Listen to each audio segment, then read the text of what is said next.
don't think it's my job to mentor him. If there was one word that I would use to describe the Tennessee Titans draft, it would have to be surprising. I don't think a single Tennessee Titans fan expected the Tennessee Titans to enter the NFL draft and make the moves that they ended up making. And ultimately, it seems like if there's one individual that's very outspoken about these decisions, it's none other than their starting quarterback, Ryan Tannehill. We're gonna break down everything for you guys in this video, the tonality, the context of what he says, and we're gonna try to get to the truth. Before we get to the content, just a reminder, I am streaming on twitch.tv/TF Mikerophone. On top of that, we're giving away 2 of my Twitter followers $250 each just for following me on Twitter at Microphone NFL. And we're giving away $500 to a subscriber that turns on our notifications on this channel, which will be announced on May 15th.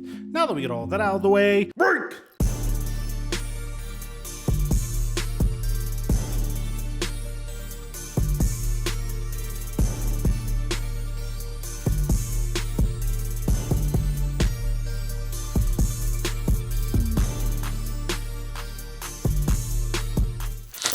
I certainly even knew, speculating wise, yeah, there was a good chance that we could take a guy. We hadn't really spent any kind of draft capital on a quarterback in a few years, and knew there was a potential. But hadn't found out really till I came back and first sat down with Coach Reed. So you said you reached out to him? Patrick Mahomes? Yeah, we talked. I thought, I know he, when he got drafted, and then flew in the next day.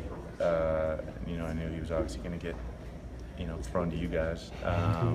Poor guy. Yeah, really just touching base. It was quick. Obviously it's a whirlwind. I can remember being there. It's a lot going on. You're meeting 1,000 different people. It can kind of be an overload for me. I just wanted to introduce myself. And then that was really it. Let him kind of take in that's a special time to get drafted, and have his family there, and really for me just kind of telling him to enjoy it. I just wanted to introduce myself and tell him we were going to have plenty of time to get to know each other. It's really kind of started today. So, well, for me, I think in all these situations, they're all different. I don't think you want to shy away from anything. I just think you want to be real, right? You want to be honest. Almost even embrace. Sometimes it can be awkward, or it is, I think, but you just kind of embrace that and be real. I think everybody kind of appreciates that, be honest, and that's really what I just kind of emphasized to him, that any of that extracurricular stuff that maybe goes on elsewhere just doesn't take place here. It's just kind of the environment we have. I've been through it, and I'm in a different place, right, than the last time I ever, kind of dealt with something like this. So just in a different place, in a different place of mind, and I get it, right? Like if any of us were the GMs, right, this is, in my opinion, maybe the most important position in all of sports. And you'd be crazy not to be stockpiling talent, right? You'd be nuts not to be, in my opinion. So I get it, right? I'm going into year 13. You understand it. At the same time, that doesn't change my focus, right? I'm still trying. I feel like I got a lot of years left in me, and still feel like I'm getting better, to be honest with you. Mic check 1 2 1 2. What's going on, everybody? The Tennessee Titans made some noise during the NFL draft. As a matter of fact, they probably made the most groundbreaking and viral move of the entire NFL draft when they decided to trade A.J. Brown to the Philadelphia Eagles and then use that pick to select Treylon Burks out of Arkansas. Now, ultimately, the decision behind this move has to boil down simply to football philosophy, primarily the fact that wide receivers are getting paid a ton of money currently as a result of the Christian Kirk deal that was given out by the Jacksonville Jaguars at the beginning of the season. Then ultimately, Devontae Adams got traded to the Las Vegas Raiders and got paid a 5-year, $141 million contract. The money was so freaking good that Tyreek Hill decided to disband from Patrick Mahomes and get traded to the Miami Dolphins and catch footballs from Tua Tagovailoa. Now, I don't mean any disrespect to Tua, but he's no Patrick Mahomes, which is fine when you're getting paid the most money out of all wide receivers in the entire NFL. As a matter of fact, Tyreek Hill even said in his own press conference with the Miami Dolphins that the money was too damn good to pass up. There's only one time I ever cried in my life, and that was when my daughter was born, man. So I almost teared up, like just having that moment. My agent wanted me to kiss him in the mouth. I said no. And then after that, Stephon Diggs got a huge contract extension where he got more guaranteed money, and this set the stage for the 2019 wide receivers. We already made a couple of videos on the Deebo Samuel situation, how Deebo Samuel wanted to get paid $25 million a year, and if Deebo Samuel was in line for a huge contract extension, then so is DK Metcalf and AJ Brown. Now, what ended up happening with AJ Brown was the Tennessee Titans reportedly, at least according to AJ Brown, didn't even offer him $20 million a year. According to AJ Brown, the star wide receiver said that the annual salary was around $16 million with the Titans' proposed extension, with incentives increasing the deal to around $20 million a year. Now, if he would have stayed with Tennessee, he would have only earned around $4 million in 2022 in his fourth year of his rookie contract. This just brings us to what makes the NFL so interesting. You only have so much money that you can invest in your team, and what positions do you decide to pay a premium on? In the case of the Tennessee Titans, I feel tremendous empathy for them because they decided to underpay their quarterback Ryan Tannehill, at least in comparison to other quarterbacks in the entire NFL, and decided to pay their running back Derrick Henry one of the highest contracts a running back could have. And ultimately, unfortunately, it is starting to bite them in the ass.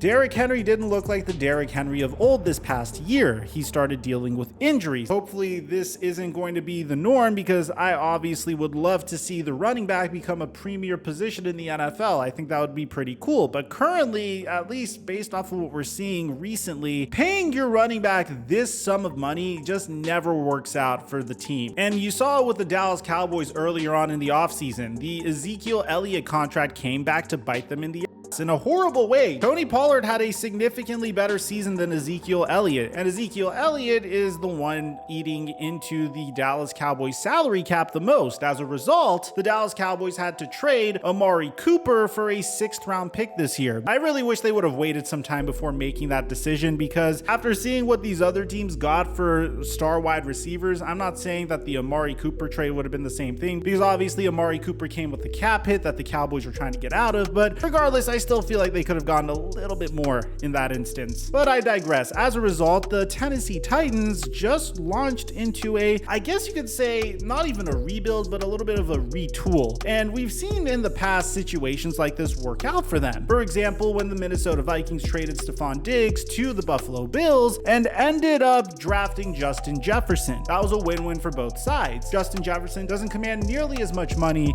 as Stephon Diggs currently does, and is considered to be one of the top wide receivers in the NFL and a future star in the making for the Vikings if he isn't already. Now, maybe the Tennessee Titans are able to do the same thing with Treylon Burks. I don't know. But there's one thing that I do know, and that's the fact that Ryan Tannehill really didn't like the decision of moving on from AJ Brown. As a matter of fact, this is what Ryan Tannehill had to say on losing AJ Brown.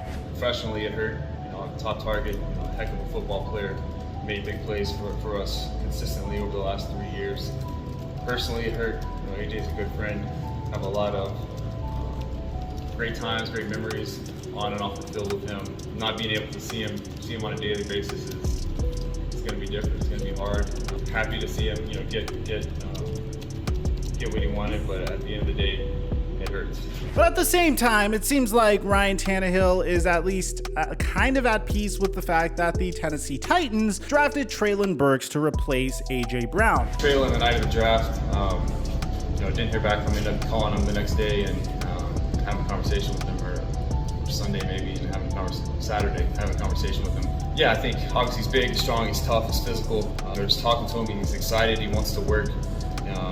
And that's kind of what this team, this organization is built upon. Is we're going to work hard, we're going to have a specific mindset and take that to the field every time we touch it. So I think he kind of initially fits what we're looking for. Only time will tell if we can really get his best out of him. So the Tennessee Titans had Julio Jones and AJ Brown, which were really good friends. AJ Brown really looked up to Julio Jones and had these adorable recruiting videos in the 2021 offseason. It looks like this year they moved on from both Julio Jones and AJ Brown and instead are going to bring in Treylon Burks and Robert Woods. So we'll see how that works out for them because for all you know, it could be net positive. I'm not going to judge the product before we get onto the field, but if there's one thing that Ryan Tannehill doesn't seem to feel the greatest about is the fact that the Tennessee Titans drafted Malik Willis with their 3rd round pick. I want to place an emphasis on the fact that the Titans drafted Malik Willis with a 3rd round pick. As a matter of fact, this was their 4th pick in the entire NFL draft. They passed on Malik Willis in the 1st round, the 2nd round, and the 3rd round before trading back up into the 3rd round and selecting him with the 86th overall pick. So I feel like this was one of those instances where, with all due respect, I don't think the Tennessee Titans entered the draft thinking, yeah, we really need to upgrade our quarterback after that horrific ending to our season. I think it was more the fact that there was an opportunity to pick up a player that was really hyped up in the pre-draft process, and usually a 3rd or a 4th round pick, or in this case a late 3rd round pick, usually whenever you